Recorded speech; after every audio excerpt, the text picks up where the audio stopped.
ಹಾರೋಹಳ್ಳಿ ಕೈಗಾರಿಕಾ ಪ್ರದೇಶದಲ್ಲಿ ಮತ್ತೊಂದು ಅಗ್ನಿ ಅವಘಡ ಸಂಭವಿಸಿದೆ. ಗಮ್ ತಯಾರಿಸುವ ವಸುಧಾ ಕಲರ್ಸ್ ಕಾರ್ಖಾನೆಯಲ್ಲಿ ಬೆಂಕಿ ಕಾಣಿಸಿಕೊಂಡಿದ್ದು ಲಕ್ಷಾಂತರ ರೂಪಾಯಿ ನಷ್ಟವಾಗಿದೆ.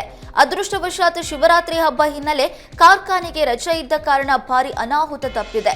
ಅಗ್ನಿಶಾಮಕ ದಳ ಬೆಂಕಿ ನಂದಿಸಿದ್ದು ಕಳೆದೊಂದು ತಿಂಗಳಲ್ಲಿ 3ನೇ ಬಾರಿಗೆ ಬೆಂಕಿ ಅನಾಹುತ ಸಂಭವಿಸಿರುವಂತದ್ದು ಸ್ಥಳೀಯರಲ್ಲಿ ಆತಂಕ ಮೂಡಿಸಿದೆ.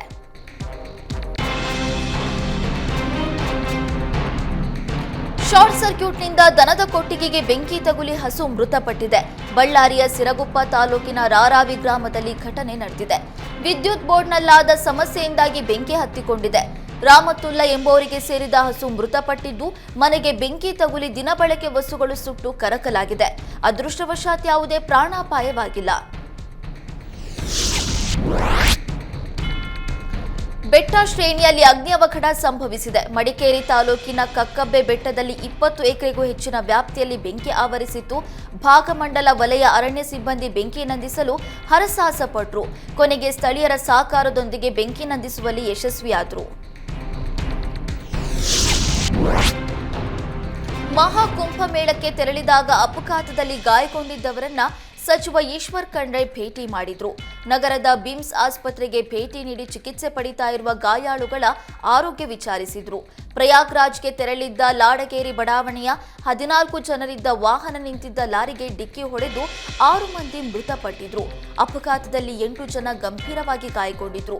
7 ಜನ ಗಾಯಾಳುಗಳಿಗೆ ಬಿಮ್ಸ್ ಆಸ್ಪತ್ರೆಯಲ್ಲಿ ಚಿಕಿತ್ಸೆ ನೀಡಲಾಗ್ತಿದೆ. ಈ ಹಿನ್ನೆಲೆ ಚಿಕಿತ್ಸೆ ಪಡಿತಾ ಇರುವ ಗಾಯಾಳುಗಳ ಆರೋಗ್ಯ ವಿಚಾರಿಸಿದ ಖಂಡ್ರೆ ಗಾಯಾಳುಗಳಿಗೆ ಸಾಂತ್ವನ ಹೇಳಿದ್ರು. ಮುಖ್ಯಮಂತ್ರಿಗಳ ಗ್ರಾಮೀಣ ನಿವೇಶನ ಯೋಜನೆಯಡಿ ಹಕ್ಕುಪತ್ರ ವಿತರಣೆ ಕಾರ್ಯಕ್ರಮ ನಡೆಯಿತು. ಮಂಡ್ಯದ ಗ್ರಾಮಾಂತರ ವ್ಯಾಪ್ತಿಯ ಫಲಾನುಭವಿಗಳಿಗೆ ಹಕ್ಕುಪತ್ರ ವಿತರಿಸಲಾಯಿತು. ಕಾರ್ಯಕ್ರಮದಲ್ಲಿ ಮಾತನಾಡಿದ ಶಾಸಕ ಗಣಿಗ ರವಿಕುಮಾರ್, ಮಂಡ್ಯ ನಗರಕ್ಕೆ 800 ಹಕ್ಕುಪತ್ರ ಕೊಡ್ತೇವೆ. ಸಿದ್ದರಾಮಯ್ಯ ನೇತೃತ್ವದಲ್ಲಿ ಹಕ್ಕುಪತ್ರ ಕೊಡಲಾಗಿದೆ. ಮತ್ತಷ್ಟು ಅಭಿವೃದ್ಧಿಗಾಗಿ ಸಹಕರಿಸಿ ಅಂತ ಮನವಿ ಮಾಡಿದರು. ತಾಯಿಯಿಂದ ಬೇರ್ಪಟ್ಟು ಆಹಾರ ಸಿಗದೆ ನಿತ್ರಾಣಗೊಂಡು ರಸ್ತೆ ಬದಿ ಓಡಾಡುತ್ತಿದ್ದ ಕಪ್ಪು ಚಿರತೆಯ ಮರಿಯನ್ನ ಅರಣ್ಯಾಧಿಕಾರಿಗಳು ರಕ್ಷಣೆ ಮಾಡಿದ್ದಾರೆ. ಕುಮಟಾದ ಕತಗಾಲ್ ಹೆದ್ದಾರಿ ಬಳಿ 2 ದಿನಗಳಿಂದ ಓಡಾಡುತ್ತಿದ್ದ ಅಪರೂಪದ ಕಪ್ಪು ಚಿರತೆ ಮರಿಯನ್ನ ಸ್ಥಳೀಯರು ನೋಡಿ ಭಯಪಟ್ಟಿದ್ರು. ಕತಗಾಲದ ಸುತ್ತಮುತ್ತ ಓಡಾಡಿಕೊಂಡಿದ್ದ ಈ ಚಿರತೆ ಮರಿಯು ತಾಯಿಯಿಂದ ಬೇರ್ಪಟ್ಟಿತ್ತು. ಸ್ಥಳೀಯರು ಅರಣ್ಯ ಇಲಾಖೆಗೆ ಮಾಹಿತಿ ನೀಡಿದ್ದು, ಈ ವೇಳೆ ಆಹಾರವಿಲ್ಲದೆ ನಿತ್ರಾಣಗೊಂಡಿದ್ದ ಚಿರತೆ ಮರಿಗೆ ಶಿವಮೊಗ್ಗದಿಂದ ಆಗಮಿಸಿದ ವೈದ್ಯ ಡಾಕ್ಟರ್ ಮುರಳಿ ಮನೋಹರ್ ಅರವಳಿಕೆ ಮದ್ದು ನೀಡಿ ರಕ್ಷಣೆ ಮಾಡಿದ್ರು.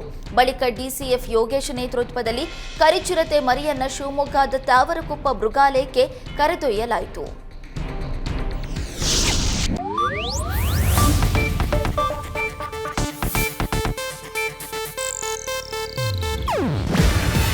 ಇದು ಏಷ್ಯಾನೆಟ್ ನ್ಯೂಸ್ ನೆಟ್ವರ್ಕ್ ಪ್ರಸ್ತುತಿ. ನೀವು ನೋಡ್ತಿದ್ದೀರಾ ಏಷ್ಯಾನೆಟ್ ಸುವರ್ಣ ನ್ಯೂಸ್.